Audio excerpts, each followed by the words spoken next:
Tingnan nyo nangyari kay David, bumagsak siya kay Bathsheba. Anong ginawa niya nung nirape si Tamar? Wala!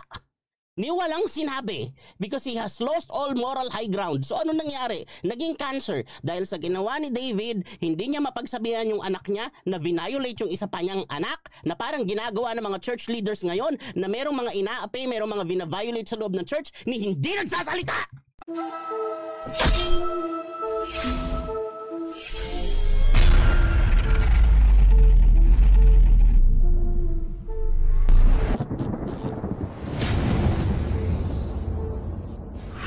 Ngayon po, ito po, Book of Acts po tayo. Medyo parang mainit ulo ko dyan.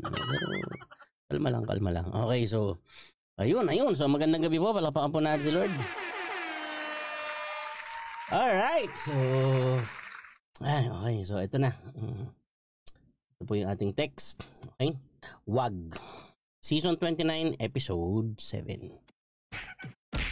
We will be reading from the book of Acts chapter 27 verse 29. Again, Acts 27, 29, Acts 27, 29. Basahin po natin. Discuss ko na to dati yung sobrang astig ng meeting na to kasi yung mga yung mga high ranking yung mga closest to Jesus,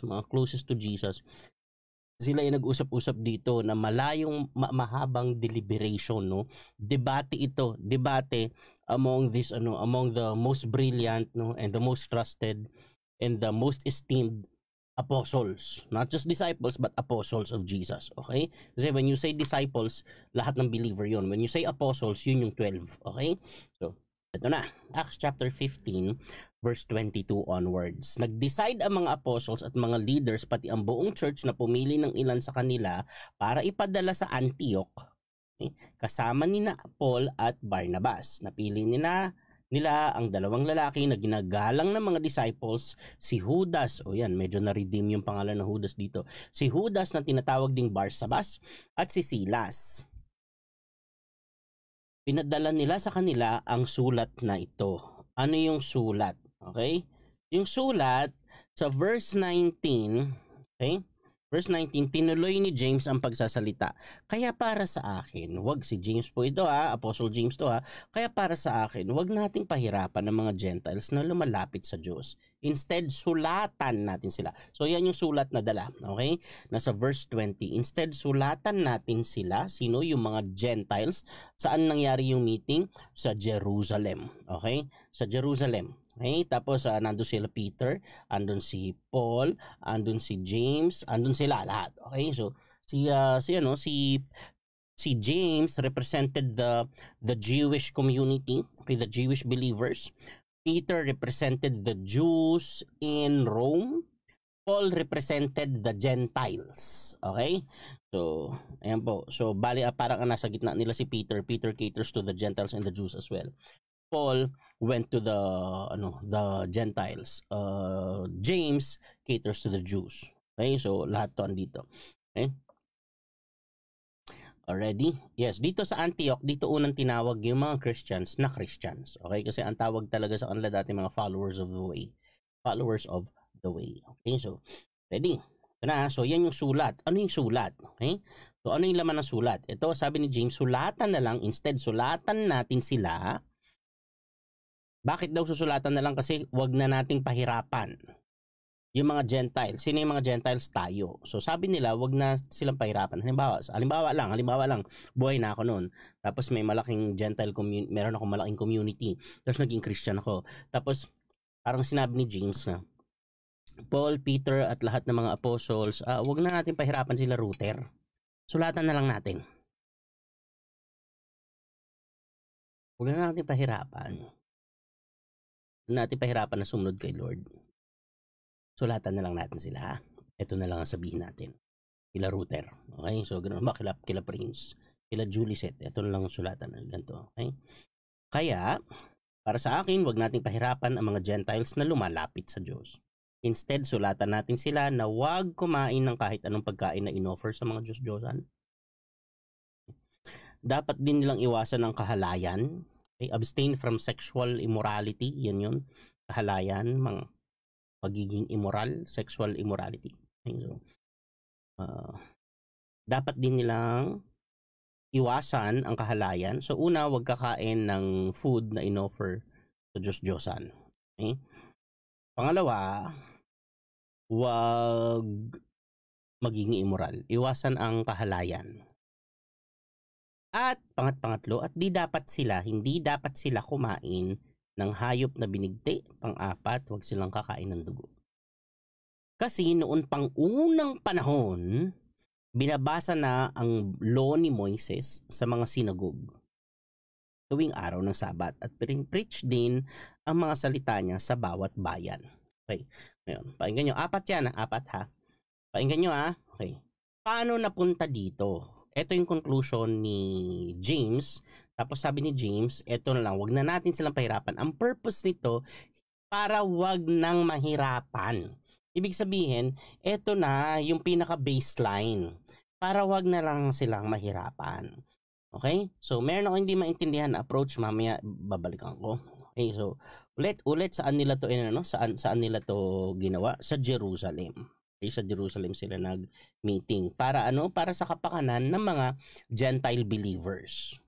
Tapos mahabang deliberation ito, ang meeting sa Jerusalem, verse 1 ng chapter 15, dumating sa Antioch ang ilang lalaki galing sa Judea at tinuruan nila ang mga disciples. Hindi kayo maliligtas hanggat hindi kayo nagpapatuli gaya ng sinasabi sa law ni Moses. Tinutulan to nila Paul at Barnabas at naging mainit ang pakikipagtalo nila sa mga lalaking yun tungkol dito. Kahit napagdesisyonan na papuntahin sa Jerusalem sina Paul at Barnabas pati ang ilang taga-Antioch para kausapin ng mga apostles at leaders tungkol sa bagay na ito. Yan, mahaba pa to, tapos napunta na sa Jerusalem. Okay, hanggang napunta sa Jerusalem. Meeting, ito yung meeting ng mga meeting. I want to say that again, ito yung meeting ng mga meeting. Kumbaga sa Pilipinas, meeting ito ng mga head ng PCEC at ng mga denominations. Ganito yan. Okay? So, kasi iba-iba sila ng ng inaalagaan na communities. Okay? So, are you getting the gravity of the situation, the gist of what I am saying? So, sobrang importante ito at nang nag-usap-usap yung mga pinakamatitindi at mga pinakamatalino at pinakamalalaking figure sa Christianity at that time. Yung mga pinagbilinan talaga ni Jesus na magtuloy ng Christianity. Okay? Tapos ang conclusion, ang sabi ni James, wag na natin silang pahirapan. Paano daw hindi tayo papahirapan? Ito na lang daw ang gawin natin. Okay? Ulitin ko, pailista tong 4, wag kakain ng inoffer sa Diyos-Diyosan.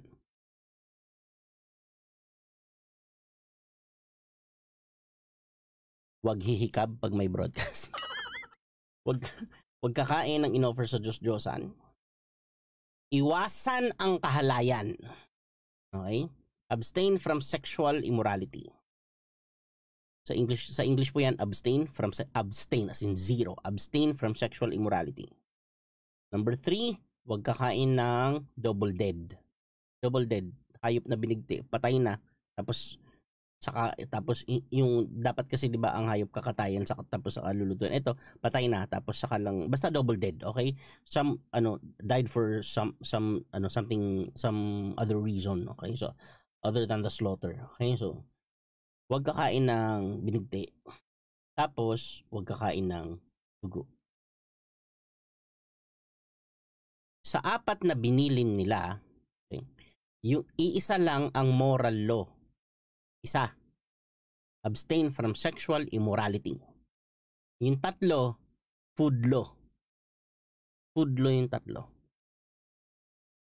Ngayon, tinan nyo to So, wag muna kayong bibitaw kasi baka pagbintangan ako dito ng mga legalistic o ano ba, nag-iba na si Kuya Ruta, nag-isa balista o ganyan. Okay, so pakinggan nyo muna to maigi, okay?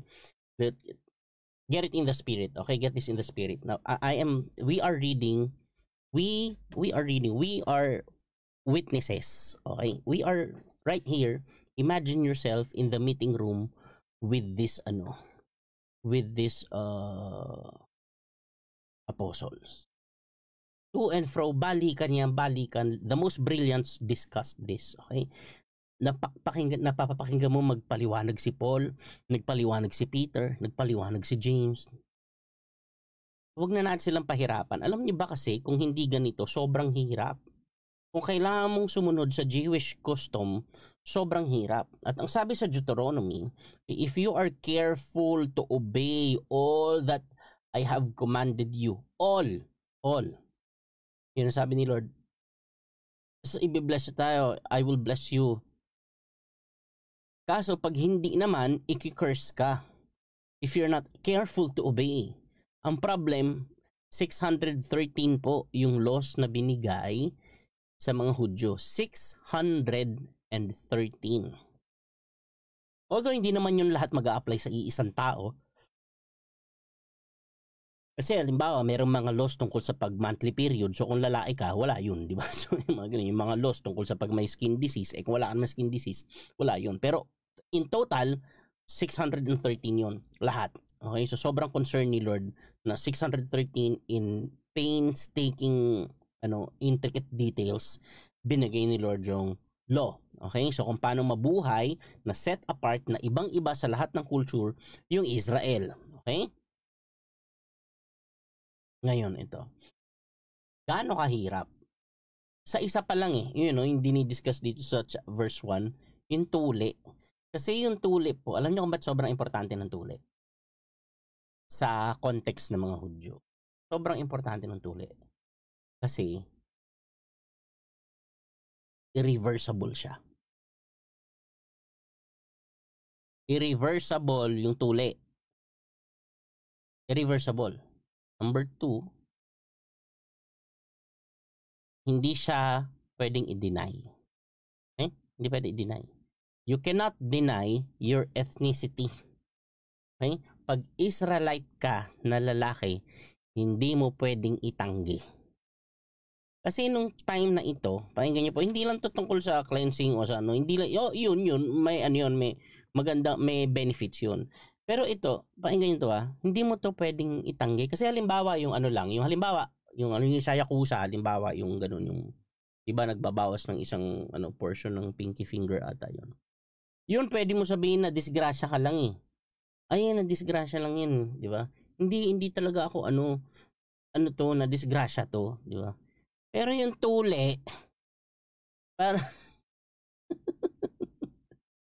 hindi. Meron bang matinong lalaki na kung hindi naman nila kultura yon gagawin yun?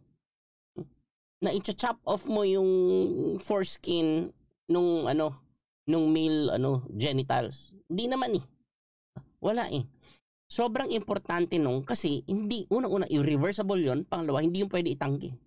Hindi siya pwede itanggi. Pag sinabi mo hindi ako Hudyo, hindi, sige nga pababa ng pants to. Tingnan natin kung hindi Hudyo. Hudyo. Hindi mo siya pwede itanggi. Okay, so pati sa mga anak, pati sa mga hindi, sobrang importante nun. Kaya pinupush nito mga to, tapos nag-umpisa yung kay Abraham. Kaya ako naniniwala na meron tayong ancient connection sa Israel.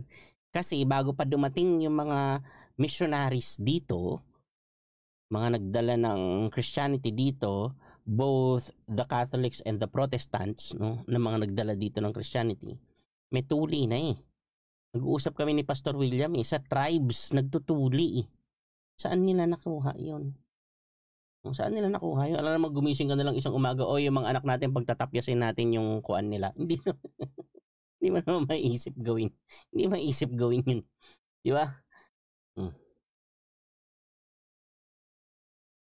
Sobrang importante kay Abraham to Sobrang importante. Kaya pinupush nila na hindi, kailangan nyo magpatuli kasi pag hindi kayo maging anak ni Abraham. Pag hindi kayo anak ni Abraham, hindi kayo recipients ng sacrifice ni Jesus. Talo-talo to, 'di ba? Buti na lang andun na sila Paul, mga scholar, ang gagaling. Sagutan sila ngayon. Hanggang napunta doon sa meeting. O sige, pag meetingan natin, ibig sabihin, yung mga nagtuturo nito na kailangan mo pang sundin yung yung covenant ceremony ng kay Abraham, kasi yung unang covenant kay Abraham yung circumcision ibig sabihin nun, really setting apart the identity of the Jewish nation, okay, especially the men, okay. Yung intention ng mga ito talagang gusto talaga nilang ma-save yung mga tao at naniniwala sila sa tinuturo nila na kailangan mo magpatuli. Kailangan mo talaga magpatuli. Pag hindi, hindi ka maliligtas. Sayang yung sacrifice ni Jesus kasi hindi ka magiging recipient nun. Debate ito. Ngayon, hindi lang to tungkol sa tuli. Tungkol to sa nire-represent ng covenant. Yung tuli, yung circumcision represents the pioneer, the primary and the pioneer ceremony of the covenant, the Abrahamic covenant, and the rest of the laws given as a covenant to Israel. Tapos, ang sabi ni James, na natin silang pahirapan na sundin lahat yung customs natin. Kasi, ikaw nga naman, Greek ka, tapos full grown ka na. Halimbawa, 50 years old ka. Tapos, na-convert ka sa Christianity, nagpabaptize ka. Tapos, kailangan sundin natin yung mga, batas ng mga Hudyo. Magpapatuli ka, 50 years old. 60, 70, kailangan mo tuliin. Ang hirap nun. Yung pa lang tapos meron pang additional 613 na batas na kailangan mong i-follow. Tapos, ito ngayon yung sinabi. Para hindi na sila mahirapan, okay, ganito na lang. Ha? Tapos nagbigay siya. Ayan. Yung food law, ang daming nag-undermine sa food law. Ang daming nagsasabi na hindi yan importante. Ang daming nagsasabi hindi importante. Tapos 4 lang yung binigay. Wag kakain ng pagkain na inihandog sa Diyos-Diyosan. Yung mga Diyos-Diyosan, yung sila Athena, sila Molech, sila Baal, yun. Okay? Tapos wag abstain from sexual immorality. Okay. Tapos wag kakain ng double dead. Okay, hanggang ngayon naman science is telling us, DOH would tell you, wag kang kakain ng double dead. Okay, kakamatay mo yun. Okay. So, tapos wag kakain ng dugo. Yung food law, maraming nagda-downgrade, nag-aar nito, nagba-brush off as if it doesn't matter. Lagi ako naniniwala na mas matalino ang Diyos kaysa sa tao. Kahit na hindi niya explain kung bakit. Pag may sinabi siyang wag mong gawin. Pag i-explain pa niya sa'yo kung bakit, kung ayaw niya. Halimbawa yung quarantine, 14 days yung quarantine sa Bible pag may skin disease ka. 14 days, kita nyo. Hindi na in-explain ni Lord kung bakit, pero tingnan nyo ngayon sa COVID, ilang araw yung isolation. 14 days, di ba? Inaral ng mga scientist. Wala na ma-explain pa sa'yo ni Lord in terms of science. Hindi paano maintindihan ng common na tao. Ito ang medyo nalilito ko. Ay, pakinggan nyo Kasi, halimbawa, kung hindi importante yung food law, ang unang-unang kasalanan ginawa ng tao tungkol sa pagkain. Ulitin ko ang unang-unang kasalanan na ginawa ng tao, hindi nila sinunod yung bilin ng Diyos tungkol sa kung ano ang hindi pwedeng kainin. Sobrang importante kasi nito. Kasi katulad sa pera, pag kaya mong sundin si Lord sa finances mo, kaya mo siyang i-prioritize. No matter how you do it, hindi ako legalistic diyan. Okay? Nagta-tithes ka kay Lord, okay? Tapos kung yung tithes mo binibigay mo solid sa church o binibigay mo basta sa purpose ni Lord, pag kaya mong i-consider lagi si Lord sa money mo, mas madali mo siyang mai-consider sa ibang bagay. Halimbawa, relationships, career choice. Mas madali mo siya i-consider doon. Ganon din sa food. Mas lalo sa food. Kasi we eat to survive. Diba sa biology? We eat to live. We don't live to eat. We eat to live. Kumakain tayo para tayo mabuhay. Yun ang essence ng pagkain. Kaya ka kumakain para ka makasurvive, para ka mabuhay. So kung yun ang essence ng pagkain, tapos si Lord may sinabi tungkol sa pagkain, ano ibig sabihin nun? Ibig sabihin nun, gusto kanyang mag-survive ng mas matagal, gusto kanyang mabuhay ng mas maayos. Kasi yung pagkain tungkol sa pamumuhay. Hindi lang to tungkol sa pagsubo at pagnguya, tungkol to sa buhay mo. Naintindihan niyo po? Kaya pag may mga na-encounter akong Christians tapos sakitin talaga. Tapos pag narinig ko yung theology ng mga pastors nila na kahit ano pwede basta pinag-pray mo na kahit ano pwede ipag-pray mo magiging healthy yan. Nanggigigil ako. Gusto kong sisihin yung mga nagtuturo sa kanila ng mali. Tapos pag naging sakitin kasi lumaking hindi kumakain ng tamang pagkain, sasabihin lang nila baka hindi ka na kasi nagbibigay sa church. Hindi ko yun minsan gusto ko iumpog yung ulo ko sa pader.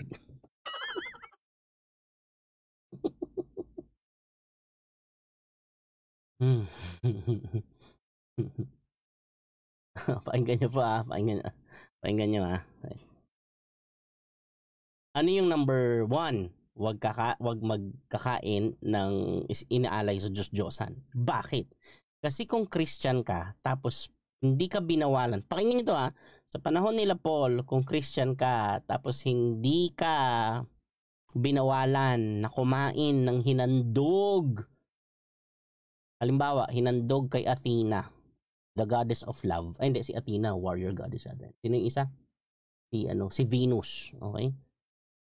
Si Venus, yung goddess of love. Okay? Si Aphrodite, na pumupunta sila dun sa temple, tapos nag-orgy sila. Pasintabi, may mga bata ba nang ikinig? Gabi na naman. So, ganun ang manner of worship, nag-orgy. Tapos pupunta ka dun, tapos yung pagkain dun, pwede mong kainin. Chances are, naintindihan nyo ba? Alam nyo kaya yung mga binabawal ni Lord, yung mga special na food ng Gentile sa mga Jew, para kahit sa mga celebration ng mga Gentile, hindi sila pupunta. Bakit? Ba't ka pupunta? Hindi mo naman kinakain yung kinakain nila. Ulitin ko ba't ka pupunta? Yung kinakain nila, di mo naman kinakain. Kaya nilalayo talaga sila ni Lord sa pagkain pa lang para pupunta ka, wala kang kakainin doon, doon ka pupunta. Ngayon, kung yung kinakain nila doon, tapos yun din yung favorite food mo, tapos makikita mo yun ang ginagawa nila, naintindihan niyo po? Okay, yung piyestahan, pakinggan nyo. Hindi naman po yung mga pagkain sa piyestahan hinahandog kay Baal. Hindi naman di ba? Hindi naman di ba? Ang sabi ni Paul, halimbawa relative mo yan, ang sabi ni Paul, huwag mo na itanong. Kung hindi mo naman nakita na hinandog, huwag mo na itanong. Kung wala ka naman doon sa mismong ceremony, nandun ka na lang sa dining table, huwag mo na itanong para hindi matisod yung nag-imbita sa'yo. Halimbawa, lola mo yan, o inimbitahan ka sa piyesta, tapos itatanong mo ba, Lola, hinandog nyo ba to sa Diyos-Diyosan? Hindi natisod sa'yo. Diba? Hayaan mo na. No? Okay? Pero kung intentionally gano'n maghahanap ka ng kaya kasi iba sa atin Alam niyo kung bakit? Kasi denomination lang talaga yung iba Okay, iba lang ng practice, inadapt nila yung Romans na kailangan may figure pag magpipray. Pero hindi naman yung si Baal. Inisip nila yun si Pedro, si Juan, si Saint Peregrine, sino pa ba yung basta yung mga yun, si Padre Kalungsod, diba? So, yung mga yun ang inaan nila, pero i-venerate nila, pero hindi naman yan si Baal, si Aphrodite, na mag-orgy kayo dun sa harapan nun, o magsusunog kayo ng baby, hindi naman ganun doon kay Molek, hindi magsusunog ng baby doon Tapos doon naman kay Aphrodite, mag-orgy. Isipin niyo yun. Kaya talaga ayaw ka papuntahin talaga ni Lord doon. Hindi ka talaga pwede pumunta. Tapos doon ka kakain. Hindi pwede. Tapos ito pa. Ang second, abstain from sexual immorality. Iwasan ang kahalayan. Binasa na yung sulat. Okay, pagdating doon. Mga kapatid naming Gentiles, dyan sa Antioch, Syria at Cilicia, kumusta na kayo? Galing to sa amin ng mga apostles. Ito yung pinasulat ni James, Okay? Galing to sa amin ng mga apostles, as if James is speaking, pero ang nagbabasa sila Barnabas. Okay? So, at ang audience, mga Gentile Christians. Okay? Nabalitaan naming may mga kasama kami dito na pumunta dyan at nanggugulo sa inyo gamit ang mga tinuturo nila kahit hindi naman sila inutusan. Okay, so talaga po pag teaching ministry na talaga, dapat may pinanggalingan ka, hindi yung nagkulong ka lang sa isang kwarto tapos pagkatapos ng 3 araw hindi na Diyos si Jesus. Okay, so sorry tapos o kaya pagkatapos ng isang linggo, nagfasting ka isang linggo, paglabas mo ikaw na si Jesus, di ba? Pambihira naman. Kaya nagmeeting kaming lahat at nagkasundo kaming pumili lahat. Nag-meeting kaming lahat. Okay? Nag-meeting kaming lahat at nagkasundo kaming pumili ng ilan sa amin na papupuntahin namin sa inyo. Sasama sila sa mga mahal nating sina Barnabas at Paul na nagtaya ng buhay nila para sa Panginoong Hesus, para sa Panginoon nating si Jesus Christ. So ito yung ito yung talagang, this is where they bank their the dignity of the letter. Ang may dala ng letter na ito mga nagtaya ng buhay para sa Panginoon. Verse 27, kaya pinadala namin sina Judas at Silas para i-explain sa inyo kung ano ang sinulat namin dito. Okay? Tapos ito, yung sinabi ko sa inyo kanina na pinasulat, ito babasahin dito ulit, binabasa na to dun sa Gentile audience. Nakita namin at ng Holy Spirit na mas ibig sabihin, hindi lang nila ito pinagdebatehan, pinag-pray nila ito na maigi. Okay? So nakita namin at ng Holy Spirit na mas mabuting wag na kayong bigyan pa ng pabigat except sa mga mahahalagang rules na ito. I wanna say that again. I'm just reading this. I'm reading this. This is plain reading of the scriptures. Okay? Nakita namin at ng Holy Spirit na mas mabuting wag na kayong bigyan ng pabigat except sa mga mahahalagang rules na ito. Ano yun? You have to understand, ha? Nambatay, nabuhay na si Jesus nito, nag-ascend sa heaven, bumaba na yung Holy Spirit. This is the era of grace. Okay? Okay? And out of the abundance of God's grace, ito yung napagkasunduan nila with the guidance of the Holy Spirit. Very, very clearly stated by the apostles themselves, especially James. Nakita ito, wag, except sa mga mahalagang rules na ito. Huwag kayong kakain ng pagkaing inoffer sa mga Diyos-Diyosan. Huwag kayong kakain ng pagkaing inoffer sa mga Diyos-Diyosan, ng dugo at ng hayop na binigti. So pinagtabi-tabi na nila. Okay? Yung food law. Tapos hinuli yung moral law. At huwag kayong gagawa ng kahalayan. Huwag kayong gagawa ng kahalayan. I can't stress that enough because it ticks me off. It really, when I hear teachers using the pulpit saying it's okay because we have the righteousness of Christ.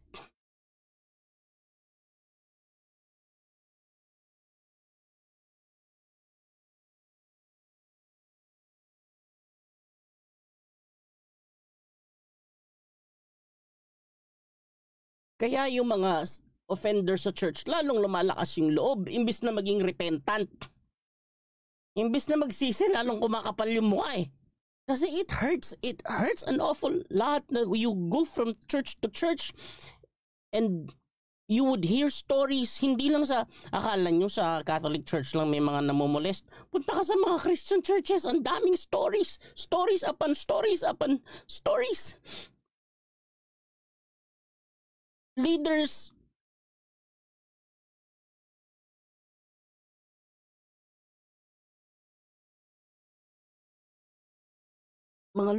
mga workers, mga tumatayo sa harap, vinivictimize yung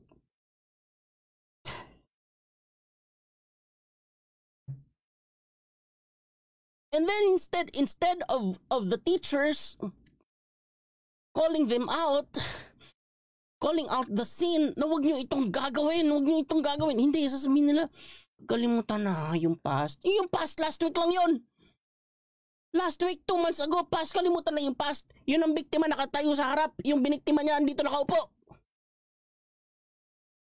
Tapos hindi man lang i-resolve, sasabihin kasi we have the righteousness of Christ.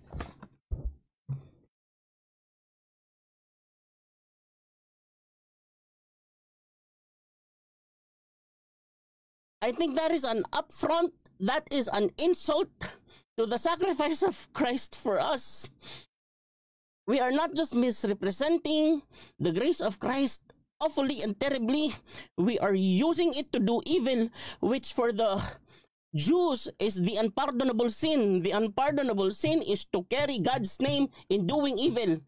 You should not carry the name of the Lord God in vain.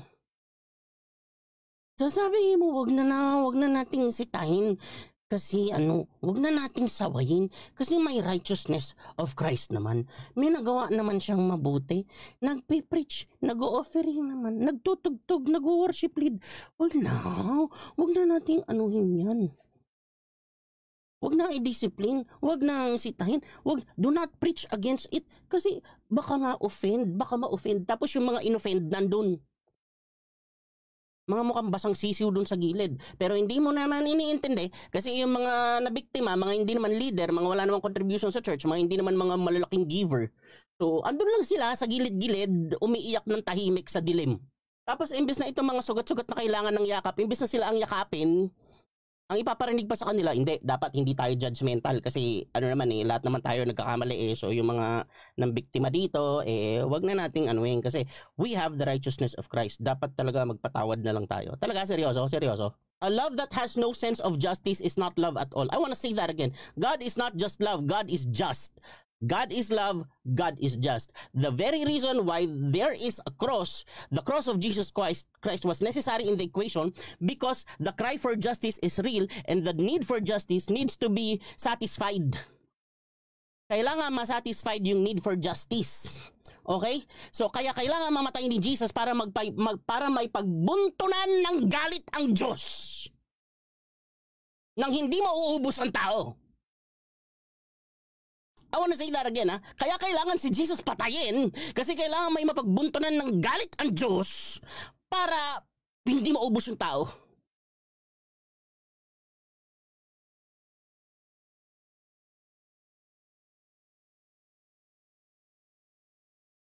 Tapos lahat yun, pinasan ni Jesus lahat. Para pwede tayo lumapit sa Lord. Tapos sasabihin na natin, okay na yun. Para mo nang dinuraan si Jesus habang nilalatigo siya. Hindi yun okay. I myself, marami akong lamat. Okay? I have done things I am not proud of. Okay? Even to remember. Okay? Hindi nga ako proud maalala pag-usapan pa. Okay? Pero I will never, not once, I will never say it's okay. I will never say, no, hindi na dapat, wala na dapat reparations, wala na dapat repentance, wala na dapat corrections, wala na dapat discipline kasi meron namang righteousness of Christ. Kaya nga dapat kaya mo na kasi merong righteousness of Christ saan ka nakatingin? Sa lahat ng pwedeng ibilin sa 613, ito ang prioritize nila. 3 food law, 1 moral law. Yung moral law covers everything else about one's morality. Abstain from sexual immorality. Kung Christian ka, hindi ka dapat nanonood ng porn, hindi ka dapat taklo-taklo ng shota, hindi ka dapat nang gagamit, hindi gamit ang tao. Kasi ho ng gusto nyo, kasi ho ng ikaw, hindi yun ang usapan. Ang usapan, pag Christian ka, you have to abstain from sexual immorality. Hindi katwiran yun, hindi kasi may gusto naman din sa akin yun Wala, hindi ganun. Nakakatorta kasi. Makakarinig ka ng mga preaching, tapos makakarinig ka ng mga issue, tapos makakarinig ka ng preaching na pinagtatanggol nyo talaga. Seryoso? Parang pag umupo ka sa core leadership ng mga churches, kahit sa ang church, I think it's safe to say parang 70% merong ganito. Tapos yung mga leaders, ang aampaw. Wag na. Bakit? Hindi makapagsalita kasi dun sa sarili niyang moral high ground nakatingin, hindi sa scriptures. Kasi naman, pag tinignan mo yung sarili mong moral high ground, saan ka kukuha na sasabihin? Tinan nyo nangyari kay David, nung bumagsak siya kay Bathsheba, anong ginawa niya? Nung nirape si Tamar? Wala! Walang sinabi because he has lost all moral high ground. So ano nangyari? Naging cancer dahil sa ginawa ni David, hindi niya mapagsabihan yung anak niya na violate yung isa pa niyang anak na parang ginagawa ng mga church leaders ngayon na merong mga inaapi, merong mga vina-violate sa loob ng church ni hindi nagsasalita.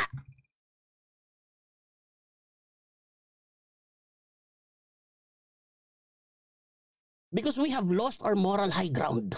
Because we think everything banks on our personal moral high ground. We bank on the word, what the word says. Hindi yung kung hanggang saan ka nagpe-perform. Hindi dapat ako doon nakatingin. Ang sasabihin ko, wala doon sa hanggang kaya kong gawin as a person. Ang sasabihin ko, yung sinasabi ng Bible, yun ang sasabihin ko. Tinawag pa akong Bible teacher, tas opinion ko lang pala sasabihin ko, tsaka yung feelings ko. Kaya pagpasensahan nyo ko, kapag merong youth sa church, tapos nabalitaan ko sinalbahe o kaya sinota-sota lang tapos for fun lang yung gano'n, tapos Christian din yung gumawa, tapos magsasalita ako, wag mo ilalapit sa kanya, sisikuhin ko sa mukha yan. Kasi mas mahaba pa pasensya ko kung hindi Christian eh. Kasi hindi niya alam yung ginagawa niya eh. Pero pag Christian, alam mo yung ginawa mo eh. Alam mo eh. Ba't hindi kasi ito naman tinuturo? Ba't hindi ito tinuturo? Puro na lang giving, turtang-turtala, puro na lang giving ang tinuturo. Ba't hindi na tinuturo kung paano mabuhay? Kung paano mabuhay yung mga Christians, kung paano lumaban sa tukso, paano umiwas sa tukso. Ang sasabihin lang, pag bumagsak kami, we have the righteousness of Christ, okay na yun. Kaya tinan niyo yung mga marriages sa church, puro broken. Pati mga marriages ng mga leaders, broken. Mga relationships ng mga kabataan, broken. Mga high school, meron na mga sexual relationships. Mga leaders sa church yan. Pag pinagsabihan mo, ikaw pa yung masama, unjudgmental. Sila na dun sa church. Nagpalit-palitan na dun ng mga shota dun sa worship team. Umikot na. Sa worship team, umiikot na lang. Lahat sila dun magkakarelasyon na. Sa youth pastor, pinagliligawan lahat ng... Pag meron naman ganito, hindi naman hopeless case eh. But it becomes a hopeless case when we don't even see the wrong in it. The sickness becomes incurable if nobody even admits it's a sickness. Hindi ka pwedeng gamutin kung ayaw mong umamin ng sakit mo. Huwag kayong kakain ng pagkaing inoffer sa mga Diyos-Diyosan ng dugo ng hayop na binigti. Huwag kayong gagawa ng kahalayan. Alam nyo kaya ang babaw na ng tingin ng church ngayon dito sa huwag gagawa ng kahalayan? Kasi nakahilera to dun sa 4 na pinaka-importanting binilin ng mga disciples. Yung unang 3 ni hindi natin sinusunod eh. Tapos nasa iisang listahan siya. Paano mga yun bibigyan ng ibang bigat to, yung pang-4, kung yung unang 3 ni hindi mo binigyan ng bigat? Sinabi nila wag kang kakain ng inalay sa Diyos-Diyosan. Hindi, okay lang. Wag kang kakain ng dugo. Hindi, pwede. Huwag kang kakain ng... Hindi, pwede kahit ano pwede. Kasi we have the righteousness of Christ. Huwag kang gagawa ng kahalayan. Di pwede na rin yun. Ngayon, saan na tayo napunta? Saan tayo dadamputin? Sige, isipin nyo. Saan tayo dadamputin? 10 years from now, gusto ba natin ng church? Yung mga leaders natin, nagpalit-palitan ng shota na sila lahat ni sila yung na-experience nila isa't isa. Gusto ba natin ng ganong church? Kasi may righteousness of Christ naman eh. Sila na lang doon, nag-swap na ng girlfriend doon. Tapos wala na nagpre-preserve ng virginity, wala. Kahit ano pwede. Yung mga tatay, puro irresponsable na, mambubuntis, tas aalis. Pinakabuisit na bisit ako dyan. Hinihingi ko nga sa Diyos, Lord, ba't naman gano'n? Napaka-unfair. Pag nabuntis ang babae, lumalaki tiyan, nagkakaanak. Yung lalaki pag nambuntis, tapos umalis, wala lang, binata na siya ulit. Puging-pugi siya sa sarili niya. Sana man lang yung nakabuntis na hindi magiging responsable, sana man lang magkulay violet. Sana magkulay violet siya eh. Para pag nakita mo, yan, nambuntis yan. Hindi niya pinanagutan. O kaya pag sexual offender, magkulay green. Pag meron siyang minolestya, magkulay green. Kahit ano pa siya, kahit pastor, kahit magkulay green. Para pag nakita mo, may minolestya yan. Kasi yung namolestya, kitang-kita eh. Nag-iiba behavior, natotrauma. Pero yun yung molestya, proud na proud. Proud na proud pa sa sarili niya. Meron nga ako nakakwentuhan eh. Yun ang molestya, ang dami niyang minolestya dun sa church. Tapos wala lang, grace, kasi grace, hindi kinonfront grace. Alam niyo ngayon, yun ang molestya, nasa ministry. Alam niyo, pumupunta pa dun sa church ng mga minolestya niya, tapos gusto pa magpa-invite na speaker. Bakit? Kasi hindi naparamdam sa kanya kung gaano kamali yung nagawa niya eh.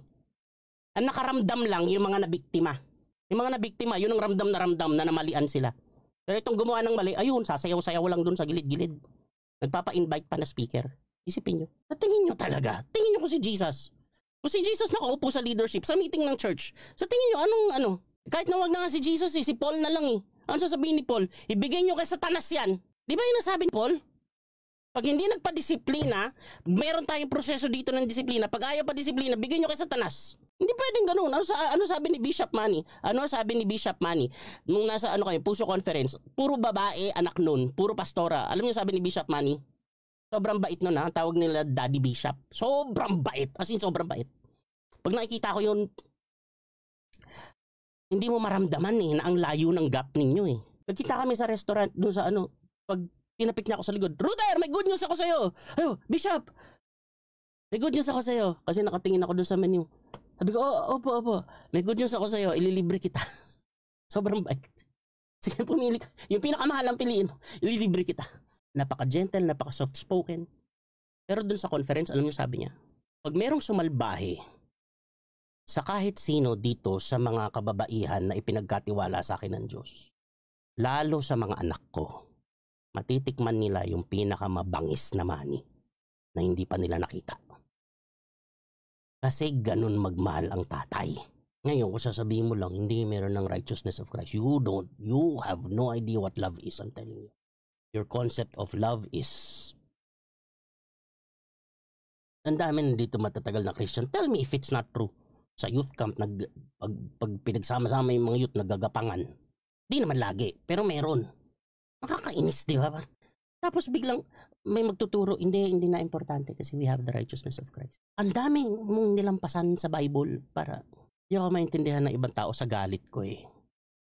Galit kasi ako eh. Galit ako pag may mga taong pinagmamalasakitan ko tapos nakita ko sinalbahe o kaya may mga taong pinagkatiwalaan ko na nalbahe. Tapos mga taong tinitingala ko tapos magtuturo ng ganun, ang ampaw ng turo. Ano ba to? Ano bang Bible binabasa nyo? Nagbabasa ba kayo? Huwag kayong gagawa ng kahalayan.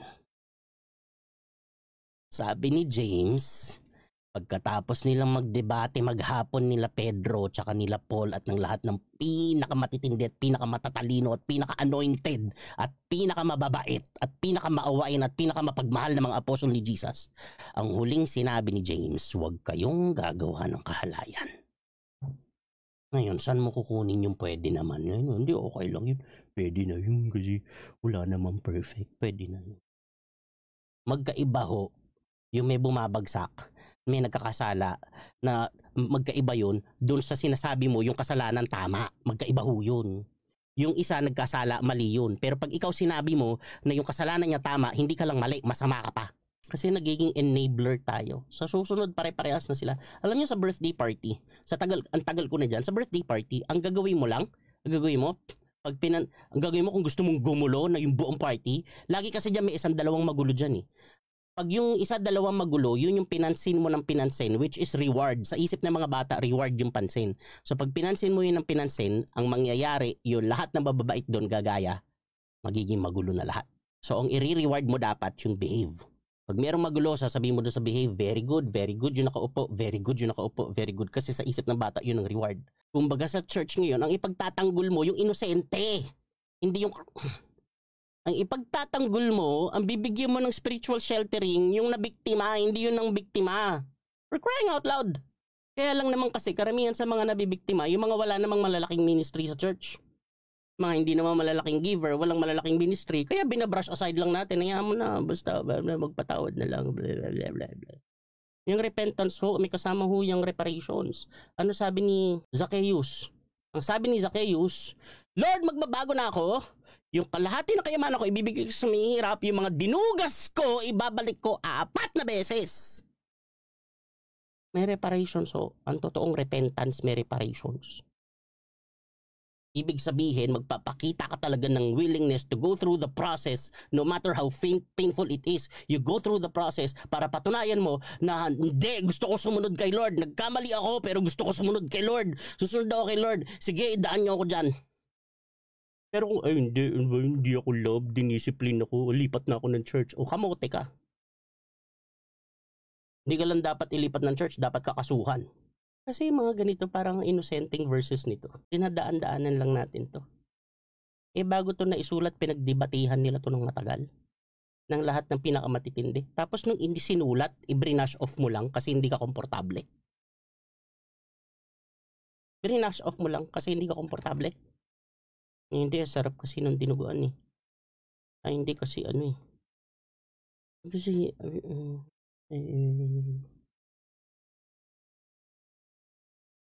hmm. Eh sabi bawal eh. Wag daw eh. Eh sa tingin ko mas matalino si James sa akin eh. Kahit na walang Bible Ninja t-shirt si James. Sa tingin ko mas sobrang talino ni James sa akin. Pati si Peter, pati si Paul. Sobrang talino nila ako naman kumpara sa akin. Sino naman ako para sabihin hindi. Ako mag-i-interpret niyan. Alam nyo, ang ibig sabihin talaga niyan, pwede daw yan lahat. Diyos ko. Huwag kayong kakain ng pagkain inoffer sa mga Diyos-Diyosa ng dugo at ng hayop na binigti at huwag kayong gagawa ng kahalayan. Makakabuti sa inyo kung hindi nyo nagagawin ang mga bagay.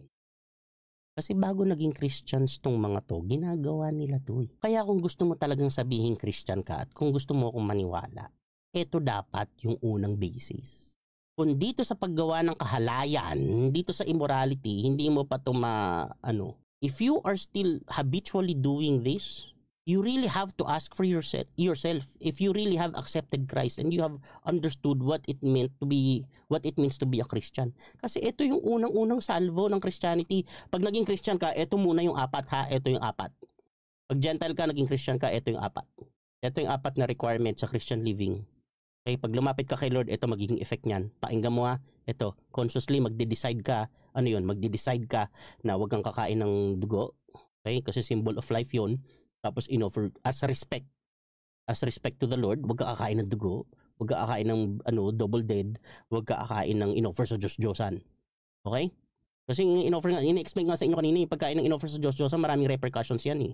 Yung pumupunta ka dun sa mga social gatherings na hindi naman dapat, pumupunta ka dun sa mga naging barkada mo, yung mga hindi mo dapat barkada, yung mga ganun. Kasi pag yung kinakain nila, yung hindi kinakain mo, di pare-parehas na kayo. Ang nagdidikta ng lifestyle, pati yung lifespan, yung kain, yung kinakain eh. Ulitin ko, ang nagdidikta ng lifestyle at saka ng lifespan, yung kinakain.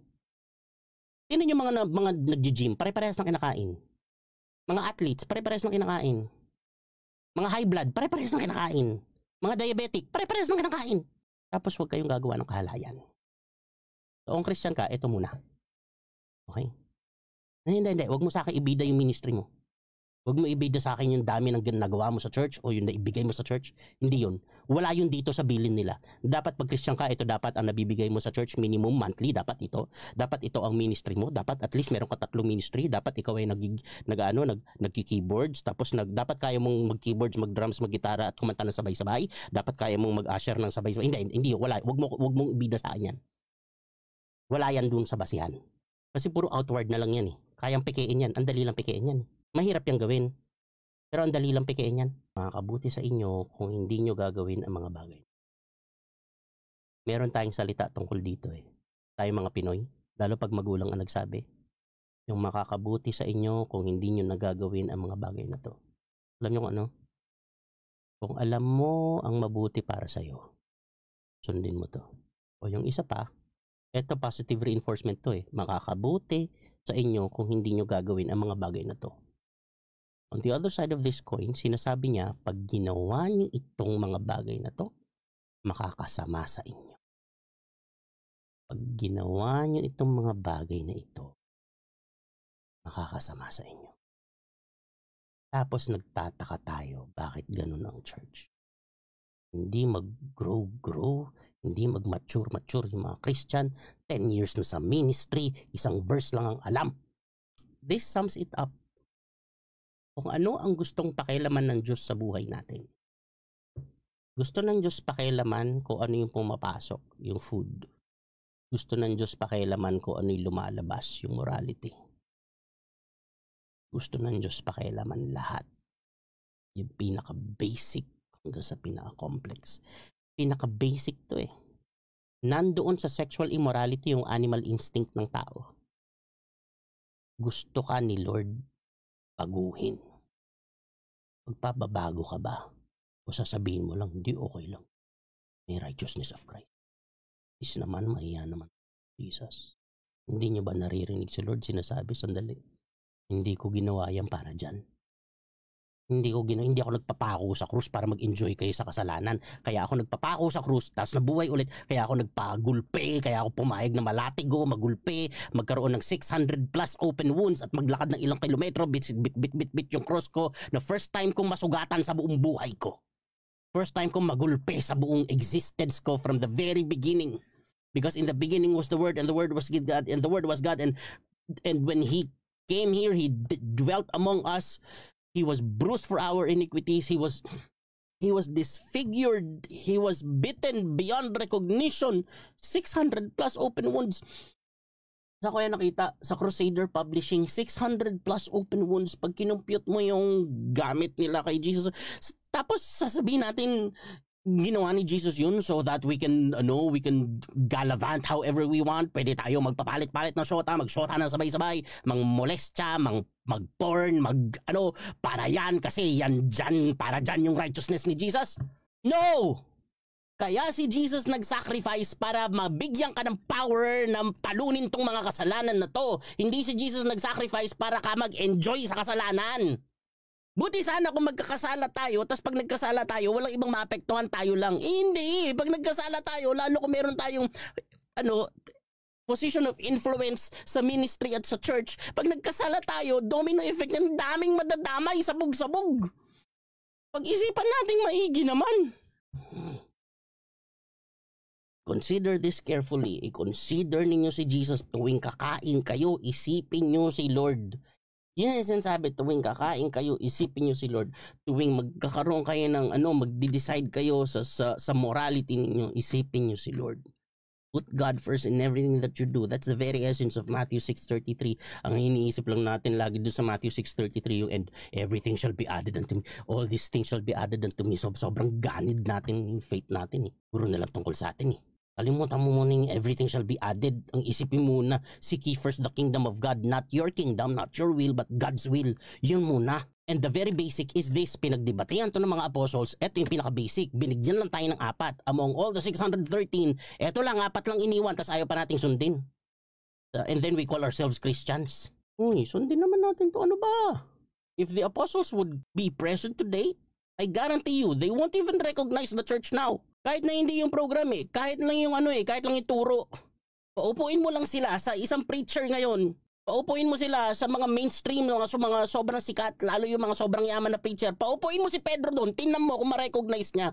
Kung ma-recognize niya na ito yung message ni Jesus Christ na pinasa sa kanya at ito yung message na pinasa niya sa mga disciples. Ito yung message na pinagtalunan nila ni Paul, pinagtalunan nila ni James, na pinagkasunduan nila, tapos sinulat, tapos pinasa. Tingnan mo kung ma-recognize kaya ni Peter. Ito ba yun? Christian, ito ba yun? Ba't hindi ito yung anlayo. Ano tong napuntahan ko? So sa lahat ng tinatangkilik natin sa buhay, kasi yun yung food, mga tinatangkilik natin sa buhay, lagi natin i-consider po si Lord.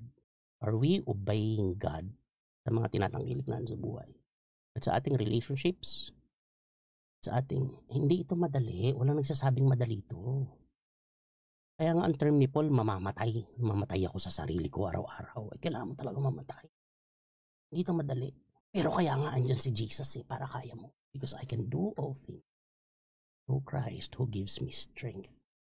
Kalimutan mo na muna yung kaya mong mag-shoot ng bola because Jesus, through Christ who gives me strength. Huwag na muna yun. Kalimutan mo na muna na kaya mong sumikat, kaya mong magkaroon ng maraming followers through Christ who gives me strength. Hindi yun. Isipin mo na kaya mong wag gumawa ng kalaswaan. Kaya mong mag-isip ng malinis. Kaya mong kumain ng tama. Kaya mo ng relasyon na tama. Kaya mong makitungo ng tama. Kaya mong magmahal ng tama. Kaya mong magpahalaga ng mga tao kahit yung pinakamaliliit, kasi lahat ng bagay kaya ko kasi si Jesus ang nagbibigay ng lakas sa akin. I'll leave you with that. Sorry kung meron akong mga na-trigger sa inyo, meron kayong mga past pains na nag-resurface, na na-realize nyo hindi pa pala kayo okay. Kung meron kayong mga hindi na ihingi ng tawad, na kailangan nyo palang ayusin, akala nyo okay na yun,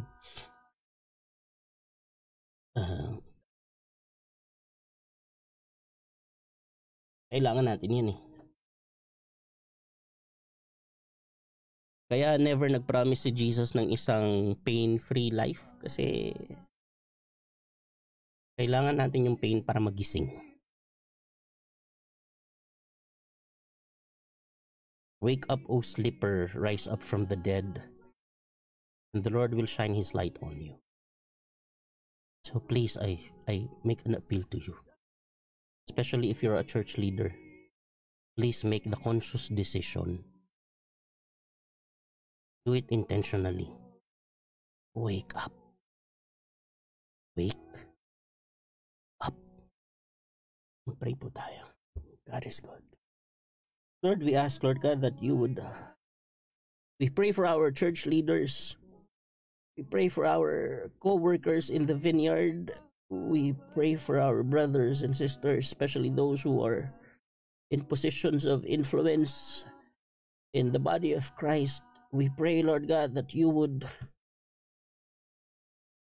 give us your sight, that we would see things the way you do, na makita namin yung sakit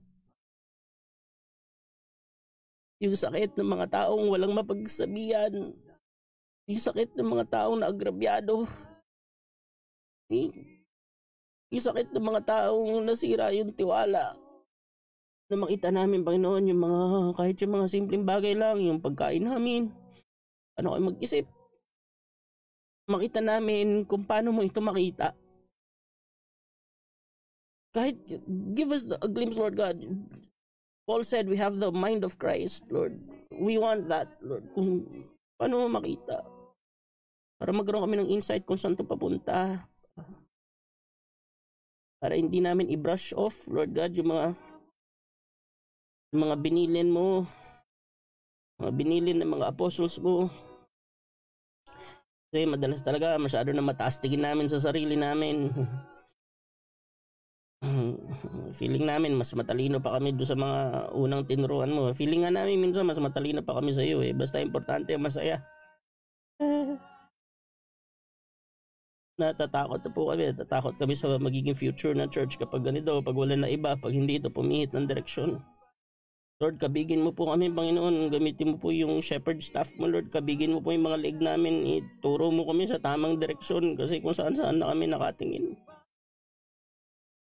Bubulag-bulagan kami in the name of convenience.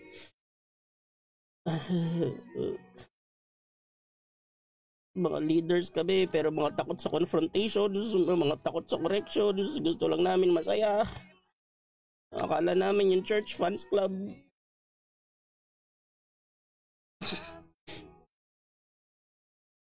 Mga tatay na hindi nagtatanggol sa mga anak. Tawarin mo po kami, Lord God.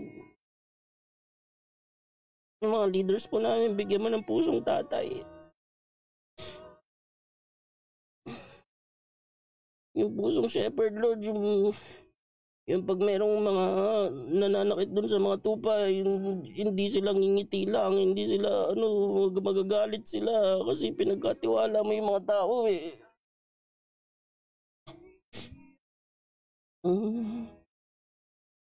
Turuan po kami magmahal ng gaya ng pagmamahal mo, Lord. Alam namin, hindi namin kaya yun, pero at least turuan mo kami.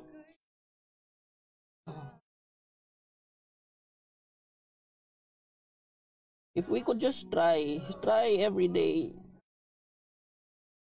Just try, not quit trying.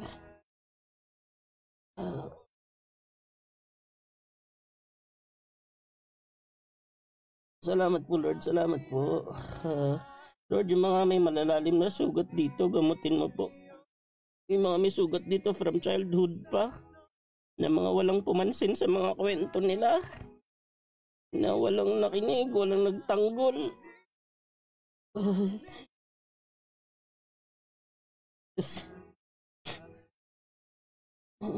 Lord, gamatin mo po yung mga sugat.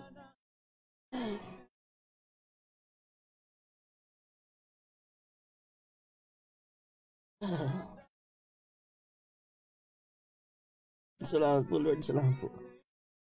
Lord, we ask, Lord God, that the peace that transcends all understanding, Lord God, would guard our hearts tonight. and restore us and heal us, Lord God. Heal your church, Lord. Heal your church, Lord. Heal your church, Lord. In Jesus' name. In Jesus' name. In Jesus' name. In Jesus' name. We love you, Father. We love you. We love you. We honor you. Salamat po, Lord. Kasi pag dumating yung time na wala nagtanggol sa amin, ikaw andyan ka, pinagtatanggol mo kami lagi. Salamat po. Salamat po. Teach us to obey you, Lord God, and always recognize the supremacy of your wisdom over ours. That your ways are not our ways, your thoughts are not our thoughts, Lord God. Your ways are so much higher, Lord God. Salamat po, salamat po. In Jesus' name, in Jesus' name. Amen, amen, amen. Amen. Amen.